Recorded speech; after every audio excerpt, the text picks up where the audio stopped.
Hello friend, welcome to ग्राई cafe. अगर आप मेरे चैनल पे फर्स्ट टाइम आए हो तो आप मेरा चैनल सब्सक्राइब कर सकते हो ऐसे इन्फॉर्मेशन वीडियोस के लिए। आज हम आरएमई से रिलेटेड कुछ क्वेश्चन देखेंगे। आप उसको कैसे फिल कर सकते हो और जो उसका बीएड का है वो भी कैसे होगा और जो आई शेड्यूल का है वो भी हम कैसे कर सकते हैं, तो मैं उसके बारे में आपको बताता हूँ। तो वीडियो स्टार्ट करते हैं। हम सर्च कर लेते हैं आरएमई। तो यहाँ पे मैं सर्च कर लेता हूँ आरएमई।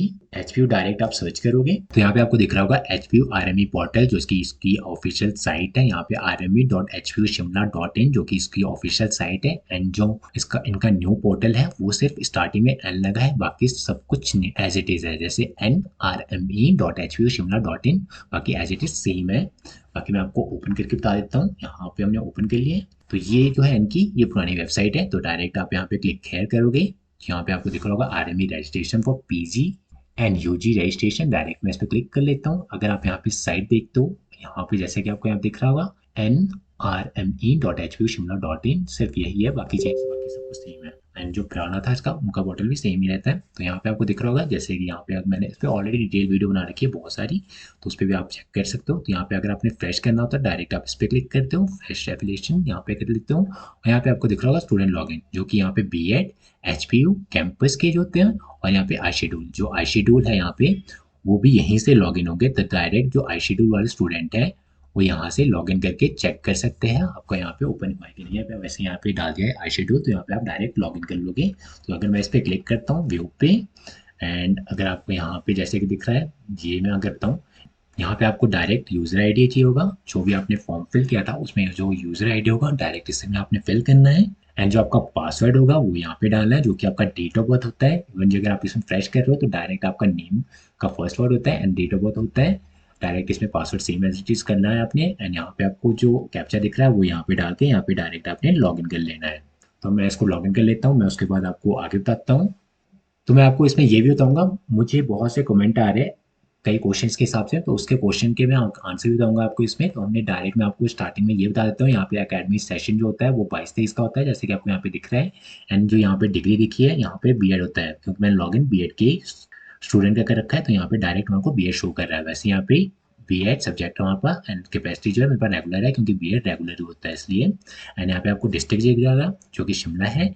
यहाँ पे आपका कॉलेज नेम आ जाएगा डायरेक्ट, ठीक। उसके बाद मैं अगर नीचे करता हूँ तो आपको यहाँ पे जो दिख रहा होगा, यहाँ पे मैंने सब कुछ हाइड कर रखा है, क्योंकि यहाँ पे नेम रहता है डायरेक्ट, यहाँ पे मदर नेम, फादर नेम, यहाँ पे आपको डेट ऑफ बर्थ, वैसे ये हिंदी में रहता है, मदर मतलब नेम एंड मदर नेम का हिंदी में एंड फादर नेम हिंदी में। यहाँ पे जेंडर्स, वैसे ही आधार कार्ड नंबर, मीडियम कौन सा है आपका, यहाँ पे कैटेगरी क्या है वो सिलेक्ट कर लेंगे आप। यहाँ पे अगर आप हैंडीकैप है तो यस पे सिलेक्ट करोगे, अगर नहीं है तो नॉर्मली नो पे कर लोगे। और आपका बीएड में जो क्लास रोल नंबर है वो आपने यहाँ पे टाइप करना है। वैसे ही आपका यहाँ पे एचपी रजिस्ट्रेशन जो है आपका, जो कि आपके डिग्री में लिखा होता है वो लिखना है आपने ओनली। यहाँ पे अगर यहाँ पे यस करना वैसे ही होता ही है तो यस, अगर आप अदर स्टूडेंट हो तब आप यहाँ पे नो करोगे। तो यहाँ पे आपको दिख रहा होगा 17, बिफोर 17 है तो यहाँ पे यस कर लेंगे, अगर नहीं है तो नो करेंगे। अगर 18, 19, 20 का है तो यहाँ पे नो करके यहाँ पे डायरेक्ट आप यूनिवर्सिटी आईडी डालोगे। तो नीचे कर लेता हूँ। तो यहाँ पे अगर मैं आपको ये बताऊँ, ये आपका बोर्ड आएगा, और से बोर्ड से कर रखा है आपने, कोर्स कौन सा था आपने वो किया हुआ है वो यहाँ पे लिख लेंगे आप।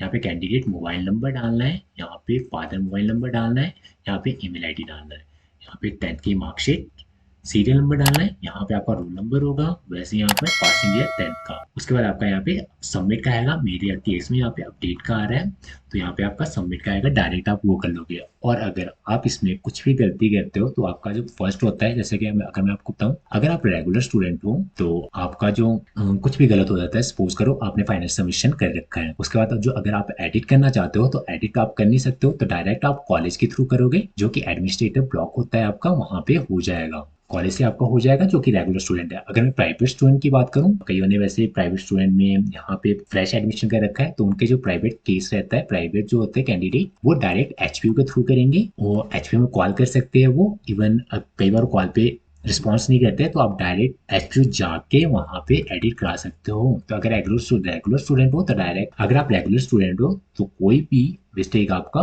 कॉलेज में ठीक होगा, वो डायरेक्ट आपने एडमिनिस्ट्रेटिव ब्लॉक में जाना है, वहाँ पे आप कर सकते हो। अगर प्राइवेट हो तो डायरेक्ट एचपीयू के थ्रू होगा। तो ये आपका फर्स्ट क्वेश्चन था, जो मुझे बहुत सारे क्वेश्चन मतलब कमेंट आए थे इससे रिलेटेड, तो मैंने आपको बता दिया रेगुलर का डायरेक्ट कॉलेज से हो जाएगा, और जो प्राइवेट कैंडिडेट है या आई शेड्यूल भी है तो वो आई शेड्यूल के थ्रू होगा, एंड जो प्राइवेट है वो प्राइवेट एचपीयू के थ्रू होगा। अब हम देख लेंगे इसके बाद जो हमारा सेकंड का, वो मेरे सेकंड पेज पे था, मैं आपको बता दूंगा, तो मैं इसको क्लोज कर लेता हूँ। अब हम सेकंड पेज पे चलते हैं, फिर मैं आपको बताता हूँ इसमें। और इसमें आपने ये पहले थोड़ा सही करना, क्योंकि एडिट करने के लिए मतलब जब इसमें करेक्शन करते हो तो बहुत सी प्रॉब्लम होती है, तो आप इसको थोड़ा ढंग से फिल करना, क्योंकि मिस्टेक ठीक करने में बहुत टाइम लगता है इसमें। अब मैं आपको सेकंड पेज खोलता हूँ, उसका मैं आपको आगे बताता हूँ। तो हमारा जो सेकंड पेज रहेगा, आपको यहाँ पे दिख रहा है, आप नॉर्मली यहाँ पे एड्रेस डालोगे, विलेज, पोस्ट ऑफिस, तहसील, यहाँ पे डालोगे आप। यहाँ पे आपका जो स्टेट है नॉर्मली हिमाचल प्रदेश ही आएगा, उसका यहाँ पे डिस्ट्रिक्ट, एंड यहाँ पे आपका पिन कोड आएगा, ठीक है। यहाँ पे परमानेंट एड्रेस में आपने सेम एज इट इज कर सकते हो, तो इसे यहाँ पे टिक करना है आपने। वैसे यहाँ पे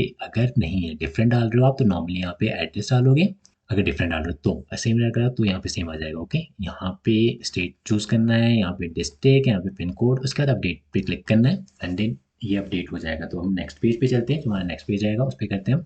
हमारा जो नेक्स्ट स्टेप रहेगा, आपको यहाँ पे दिख रहा है पर्सनल इन्फॉर्मेशन हमने फिल कर दिया है, एड्रेस इन्फॉर्मेशन भी फिल कर लिया है, यहाँ पे डॉक्यूमेंट अपलोड करना है। हमारा जो थर्ड स्टेप है, यहाँ पे आपको दिख रहा है डॉक्यूमेंट अपलोड, यहाँ पे यूनिवर्सिटी नेम डालना है, यहाँ पे पासिंग ईयर, और यहाँ पे ऑब्टेन मार्क्स डालने हैं आपने, यहाँ पे मैक्सिमम मार्क्स होगा, एंड वैसे ही यहाँ पे क्रेडिट जो परसेंटेज होते हैं वो डालने हैं यहाँ पे रोल नंबर, यहाँ पे डॉक्यूमेंट जो अपलोड करना है वो यहाँ पे करना है आपने, यहाँ पे पासपोर्ट साइज फोटो, यहाँ पे सिग्नेचर, 10th का सर्टिफिकेट, एंड यहाँ पे अगर आप कैटेगरी सर्टिफिकेट मतलब कोई भी कैटेगरी है तो यहाँ पे नॉर्मली अपडेट करना है। और जो हमारे सर्टिफिकेट होंगे वो पीडीएफ फॉर्मेट में होंगे, एंड जो हमारा फोटो एंड सिग्नेचर होगा वो जेपीजी फॉर्मेट में होगा, ठीक है।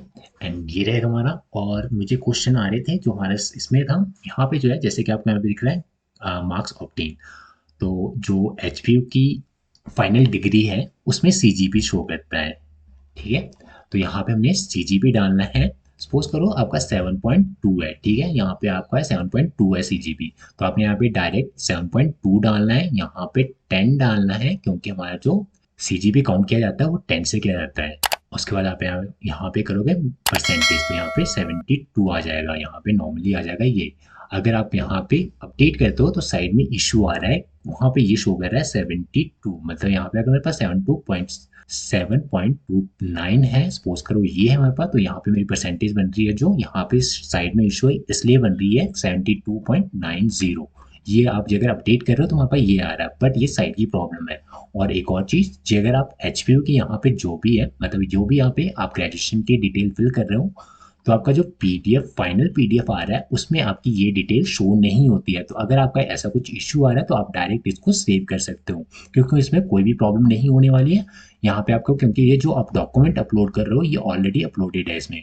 अगर कुछ भी प्रॉब्लम आ रही है इसमें तो डायरेक्ट वहाँ से चेकआउट कर दिया जाता है।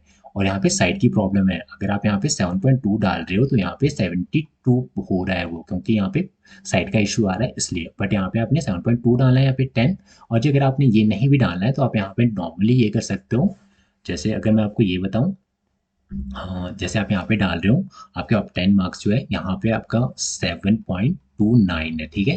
तो आप डायरेक्ट यहाँ पे 729 डाल सकते हो, और यहाँ पे 1000 डाल सकते हो, तो इन केस में ये सेम रहे, मतलब सही रहेगा। और डायरेक्ट आपकी परसेंटेज होगी 72.90, ये आपकी परसेंटेज होगी। अगर आपकी परसेंटेज मतलब आपका जो सीजीपी है वो 7.2 है, तो डायरेक्ट आपने यहाँ पे डाला 720, क्योंकि यहाँ पे जीरो नहीं है, तो यहाँ पे आपने डायरेक्ट 72। तो यहाँ पे नॉर्मली यहाँ पे जो परसेंटेज होना चाहिए वो 72%, मतलब जो आपका परसेंटेज है वो नॉर्मली यहाँ पे शो करना चाहिए, ठीक है। तो आपका साइड में कोई भी इशू नहीं रहेगा। अगर आप यहाँ पे 7.2 डाल रहे हो और ये आ जाता है 72 और यहाँ पे होता है 10, तो ये जो है ये तो गलत होता है। तो इसलिए हम डायरेक्ट यहाँ पे 1000 डालेंगे यहाँ पे, और यहाँ पे 720 डालेंगे, तो हमारी परसेंटेज सेम रहेगी, एंड जो यहाँ पे है वो भी सही सेम रहेगा। बट ये साइड इशू है, इसे कोई प्रॉब्लम नहीं आएगी। तो मैंने आपको बता दिया इसमें क्या करना है। आपने यहाँ पे passport size photo, signature, 10th and category certificate, यहाँ पे आपका जो है यहाँ पे ग्रेजुएशन की जो आपने कर रखा है वो यहाँ पे अपलोड करना है। एंड देन उसके बाद करने के बाद आपने यहाँ पे, जैसे कि मैं आपको यहाँ पे बताऊँ, यहाँ पे सेव एंड नेक्स्ट करना है। अगर मैं आपको नेक्स्ट पेज पे बताऊँ कि कैसा आएगा, तो मैं उसको ओपन कर लेता हूँ, फिर मैं आपको आगे बताता हूँ। वैसे मैंने यहाँ पे CGP वो कर रखा है, बट यहाँ पे मैंने 1000 डाल के किया था, और यहाँ पे मैंने सारी डिटेल हाइड कर रखी है। आप डायरेक्ट यहाँ पे 1000 एंड यहाँ पे आपकी जो परसेंटेज है वो डाल दो ना, मतलब 1000 से यहाँ पे नॉर्मली यहाँ पे इसका आपका परसेंटेज टोटल आना चाहिए। यहाँ पे रूल में मैंने हाइड कर रखा है सब कुछ, फिर मैं नेक्स्ट स्टेप पे बताता हूँ आपको। वैसे आपको फिर भी इसमें कोई प्रॉब्लम आए तो आप मुझे नॉर्मली व्हाट्सएप कर देना, मैं आपकी पूरी हेल्प करूँगा। तो यहाँ पे आपको दिख रहा है, यहाँ पे जो मैंने सब कुछ फिल किया था, यहाँ पे सारी डिटेल आ चुकी है, मैंने सारी डिटेल हाइड कर रखी है। तो उसका डायरेक्ट आपने यहाँ पे डिक्लेरेशन, यहाँ पे डिक्लेरेशन पे टिक करना है, यहाँ पे आपका सबमिट आ जाता है डायरेक्ट ही। और उससे पहले आपने अपनी डिटेल चेक कर लेना, क्योंकि एडिट उसके बाद नहीं होगा, जब आपका फाइनल सबमिट हो जाता है उससे पहले आप एडिट कर सकते हो, बट उसके बाद वो एडिट करने में बहुत प्रॉब्लम आती है, इसलिए एक बार चेक कर लेना कुछ भी प्रॉब्लम आ रही है, मतलब आपका नंबर गलत है, ईमेल आईडी गलत है, ये बहुत ही क्रूशल है, मतलब इनको सही डालना, क्योंकि आपके जो भी डिटेल आती है वो आपके मोबाइल नंबर पे आती है, तो मोबाइल नंबर आपने सही डालना है, ये सारी चीज़ें सही डालना है। अगर आपकी ग्रेजुएशन की डिटेल में ऐसे कुछ एरर आ रहा है तो उसमें कोई प्रॉब्लम नहीं आएगी, बट इससे पहले आपने नॉर्मली चेक कर लेना है, और कुछ भी नहीं है इसमें। और अगर आपको फिर भी कोई इस फॉर्म से रिलेटेड या किसी भी फॉर्म से रिलेटेड कोई भी प्रॉब्लम आए तो आपने मुझे व्हाट्सएप करना है। मैं अपना व्हाट्सएप नंबर डायरेक्ट डिस्क्रिप्शन में प्रोवाइड कर दूंगा, डायरेक्ट आप वहाँ पे व्हाट्सएप कर सकते हो। फिलहाल इस वीडियो के लिए इतना ही है। अगर आपको ये वीडियो अच्छी लगी हो प्लीज़ लाइक करें मेरी वीडियो को और सब्सक्राइब करें मेरे चैनल को फॉर मोर इन्फॉर्मेशन वीडियोज़ के लिए। Thank you.